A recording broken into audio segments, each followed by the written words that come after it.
കൗമാരപ്രായത്തിലുള്ളവർ ഏറ്റവും കൂടുതൽ അപകടത്തിൽപ്പെടുന്ന ഇപ്പോഴത്തെ ഒരു മാറ്റർ എന്താണ്?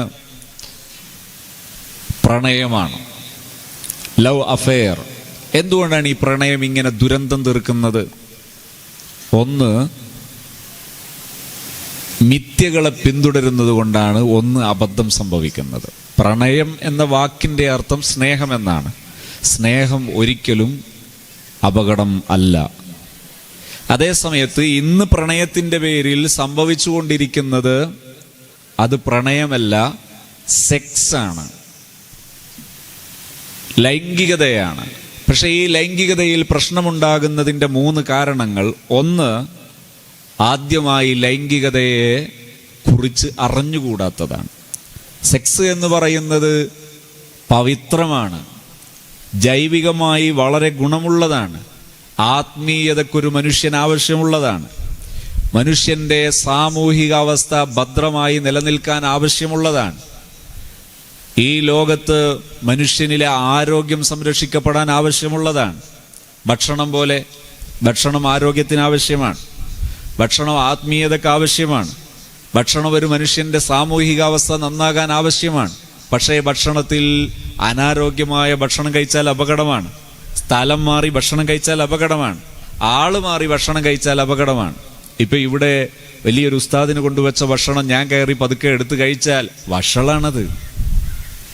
ഇവിടെ വെച്ച് ഞാൻ പ്രഭാഷണം നടത്തുമ്പോൾ ഇവിടെ ഞാൻ പത്തിരിയും കറിയും ഒക്കെ കൊണ്ടുവന്ന് കഴിക്കുകയാണെങ്കിൽ അതൊരു വഷളാണ്, ഇച്ചിരി മാനസികമായ ആൾക്ക് സൂക്കെടുക്കുന്നുണ്ട് എന്നുള്ള തോന്നലുണ്ടാക്കും.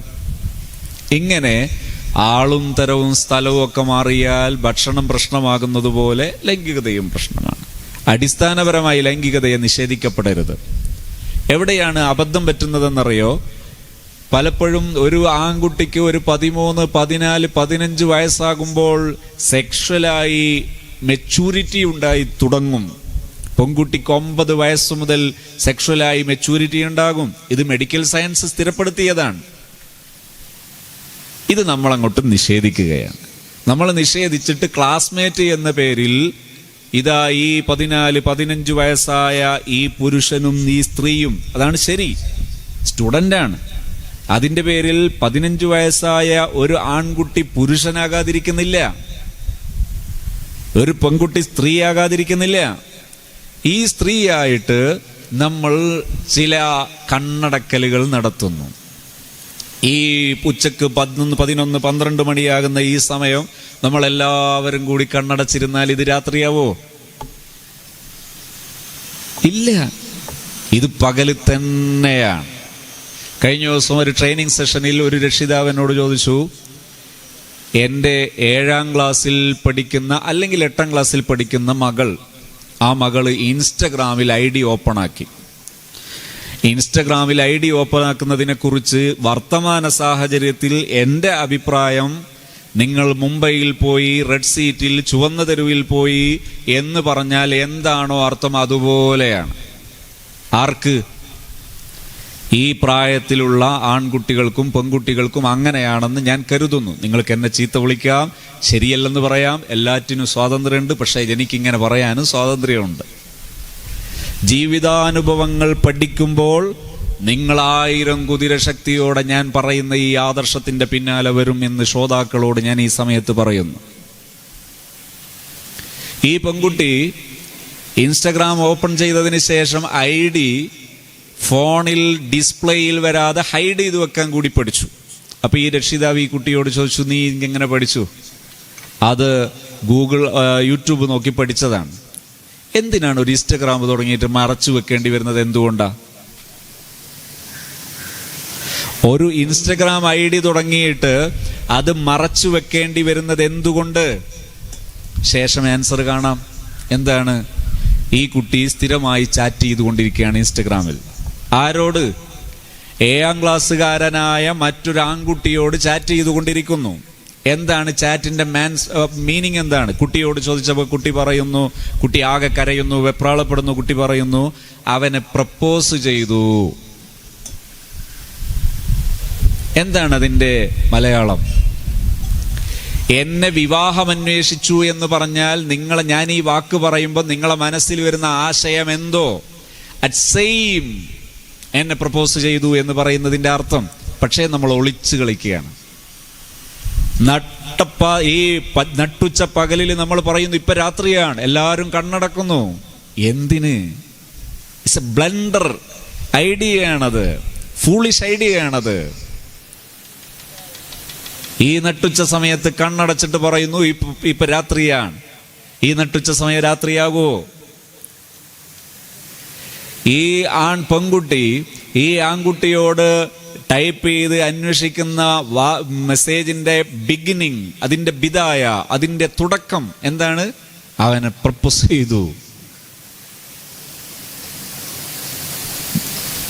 എന്നിട്ട് ആ സമയത്ത് ചെയ്യുന്ന ചാറ്റിംഗ്, അത് നിങ്ങൾ പഠനത്തിന്റെ പേരിലായാലും അല്ല തഹജ്ജുദ് നിസ്കാരത്തിന്റെ പേരിലായാലും അതിന്റെ മോട്ടീവ് സെക്സ് ആണ് എന്നത് വെറുതെ കണ്ണടച്ച് രാത്രിയാണെന്ന് പറയേണ്ട മക്കളെ, അതൊരു ബ്ലണ്ടർ മാത്രമാണ്. ശാരീരികമായി ആ കുട്ടിയിൽ ആ സമയത്തുണ്ടാകുന്ന സെക്ഷൽ മെച്യൂരിറ്റിയുടെ ഭാഗമായുള്ള സിംറ്റംസ് ആണ് ആ ചലനം. അതിനെ വെറുതെ നിഷേധിക്കണ്ട, ആദ്യം അത് അംഗീകരിക്കൂ. സത്യത്തിൽ എന്താണ് അവിടെ ചെയ്യേണ്ടത്? ഈ പ്രായത്തിൽ എതിർലിംഗത്തോട് ഈ താല്പര്യം തോന്നുക എന്ന് പറയുന്നത് പലരും പറയുന്നത് പോലെ ഞരമ്പ് രോഗം അല്ല. ചിലരൊക്കെ അതിന് ഞരമ്പ് രോഗം എന്ന് പറയും. ഞരമ്പ് രോഗമല്ല. ഈ പ്രായത്തിൽ ജൈവികമായി ബയോളജി കൃത്യമായി പഠിച്ച ഒരാൾക്ക് മനസ്സിലാകുന്ന ജൈവികമായൊരു സവിശേഷതയാണത്. അല്ലാതെ ഉണ്ടാകാൻ പാടില്ലാത്ത ഒരു സ്വഭാവമല്ല. എതിർലിംഗത്തോട് താല്പര്യം തോന്നും, അതാണ് അവിടുത്തെ ജൈവികത. പക്ഷെ എന്തു വേണം? പരിമിതികൾ സ്വീകരിക്കണം. ഏതുപോലെ? ടൂ വീലർ ഓടിച്ച് യാത്ര ചെയ്യാണ്. ടൂ വീലർ ഓടിച്ച് യാത്ര ചെയ്യുമ്പോൾ ഒരു ആൾ പറയുന്നു, ഞാൻ 5 ലക്ഷം കിലോമീറ്റർ യാത്ര ചെയ്തു 5 കൊല്ലം കൊണ്ട്, ഇതുവരെ ഒരു തവണ പോലും ഞാൻ വീണിട്ടില്ല, അതുകൊണ്ട് ഞാൻ ഹെൽമെറ്റ് ധരിക്കേണ്ടതില്ലല്ലോ എന്ന് ചോദിച്ചാൽ ഇവിടെ കോടതി അംഗീകരിക്കുമോ? നിയമപാലകർ അംഗീകരിക്കുമോ? ഇല്ല. എന്തുകൊണ്ടാ? അപകട സാധ്യതയുണ്ട് എന്നത് സ്ഥിരപ്പെട്ട് കഴിഞ്ഞു. എങ്കിൽ സുരക്ഷാ കവചം സ്വീകരിക്കണം, നിങ്ങൾ ഹെൽമെറ്റ് ധരിക്കണം. അല്ല, ഞാൻ 1 കിലോമീറ്റർ യാത്ര ചെയ്യുന്നുള്ളൂ, പറ്റൂല, പെട്ടാൽ ഫൈന് തരണം. ഇതാണ് നിയമസാധുത.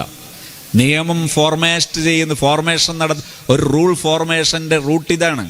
എങ്കിൽ ഇസ്ലാം ഇത് വളരെ സുതാര്യമായി പറയുന്നു. ഏത് ബയോളജിയും അറിയുന്ന ഏതൊരാൾക്കും അംഗീകരിക്കാൻ കഴിയുന്ന ഒരു പരമസത്യത്തെ ഇസ്ലാം പ്രൊട്ടക്ട് ചെയ്യുന്നു. ഇതാ നിങ്ങൾക്ക് എങ്ങനെ താല്പര്യം തോന്നാം, അത് ജൈവികമാണ്. ഈ ജൈവികമായ താല്പര്യം തോന്നുമ്പോൾ ആണും പെണ്ണും ഒന്നിക്കരുത്. നിങ്ങൾ പരസ്പരം മെസ്സേജ് അയച്ച് പ്രപ്പോസ് ചെയ്യണ്ട. കഴിഞ്ഞ വർഷമാണെന്ന് ഞാൻ ഓർക്കുന്നു, 8ാം ക്ലാസ്സുകാരിയായ പെൺകുട്ടി ഗർഭിണിയായി പ്രസവിച്ചു കേരളത്തിൽ. എന്തേ ഒരു 8ാം ക്ലാസ്സുകാരിയായ പെൺകുട്ടിക്ക് ഗർഭം ധരിക്കുന്ന സമയത്ത് ഈ ഗർഭം ധരിക്കുന്നത് എങ്ങനെയാണെന്ന് അറിഞ്ഞുകൂടാത്തത് കൊണ്ടാണെന്ന് എൻ്റെ സദസ്സിൽ ആരെങ്കിലും കരുതുന്നുണ്ടോ? എങ്ങനെയാ സംഭവിക്കുന്നത്? ഞങ്ങൾ ഒരു ക്ലാസ്സിലല്ലേ, ഒരു ക്ലാസ്സിൽ പഠിക്കുന്നവർ പരസ്പരം ഒന്ന് മെസ്സേജ് അയച്ചാൽ എന്താ കുഴപ്പം? ഞങ്ങളൊന്ന് ഒന്നിച്ചിരുന്നാൽ എന്താ കുഴപ്പം? യെസ്, ഒന്നിച്ചിരിക്കൂ. അവരൊന്നിച്ചിരുന്നു.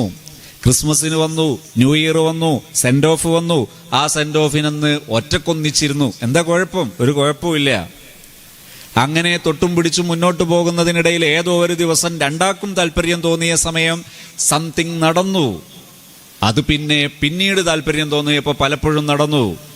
അങ്ങനെ നടന്നതിൽ ഒന്നിൽ ഈ പറയപ്പെട്ടത് സംഭവിച്ചു. എവിടെയാ കുഴപ്പം? ഒന്നിലേ നിങ്ങൾക്ക് ഇടമുള്ളൂ. ബൗണ്ടറി തീരുമാനിച്ച് അതിർവരമ്പുകൾ പാലിച്ചാൽ രക്ഷപ്പെടാം. ഇത് ഇസ്ലാം പറയുന്നു. ഇത് അംഗീകരിക്കലാണ് ഒന്നാമതായി ഉണ്ടാകേണ്ടത്. സെക്സ് എന്ന് പറയുന്നത് ജൈവികമായ ഒരു സത്യമാണ്, അത് ഞരമ്പ് രോഗം അല്ല. അവിടെ ഭക്ഷണം ഞാൻ ഇവിടെ വന്ന് ഇവിടെ ആർക്കോ വേണ്ടി വെച്ച ഭക്ഷണം അത് നിങ്ങൾ ഇപ്പോൾ എടുത്ത് കഴിച്ചാൽ നിങ്ങളെ വഷളാകും എന്ന ബോധ്യം എനിക്കുണ്ടാക്കണം. ഞാൻ മറ്റൊരാളെ ഭക്ഷണം എടുത്ത് കഴിക്കരുത്. കഴിക്കേണ്ട സ്ഥലത്ത് വെച്ചല്ലാതെ കഴിക്കരുത്. സ്ഥലവും സന്ദർഭവും ആളും തരവും ഒക്കെ നോക്കിയിട്ട് ഭക്ഷണം കഴിക്കണം. സെയിം അതേപോലെ ചെയ്യണം വിവാഹത്തിലും അല്ലെങ്കിൽ സെക്സിലും. സെക്സിനെ നിഷേധിക്കണ്ട. സെക്സ് ഉള്ളതാണ്. ആ സെക്സ് ഉള്ളതാണെന്ന് അംഗീകരിക്കുകയും അതുകൊണ്ട് തന്നെ ഒരേ 7ാം ക്ലാസ് 8ാം ക്ലാസ്സിൽ പഠിക്കുന്നൊരു കുട്ടി തൻ്റെ അതേ ലിംഗത്തിൽ, തൻ്റെ എതിർലിംഗത്തിൽപ്പെട്ടൊരു കുട്ടിയോട് താല്പര്യമുണ്ടാകുമ്പോൾ അതിർവരമ്പുകൾ വേണമെന്ന ആശയം അംഗീകരിക്കണം. ഏതുപോലെ നമ്മുടെ നാട്ടിലെ എല്ലാ പൗരന്മാരും അംഗീകരിക്കുന്നു.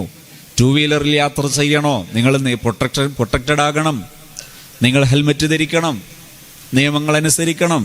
ഇതേപോലെ അവിടെ വാദഗതിയൊന്നുമില്ല. ഞാൻ 5 ലക്ഷം കിലോമീറ്റർ ഓടിച്ചു, ഞാൻ ഇതുവരെ വീണിട്ടില്ല, അല്ലെങ്കിൽ ഞാൻ 1 കിലോമീറ്റർ യാത്ര ചെയ്യുന്നുള്ളൂ, അല്ലെങ്കിൽ ഞാൻ 40 സ്പീഡിലേ ഓടിക്കുന്നുള്ളൂ, അതുകൊണ്ട് ഞാൻ ധരിക്കുന്നില്ല എന്നൊന്നും പറയാൻ പറ്റില്ല. നിങ്ങൾ 2 വീലറിൽ ഈ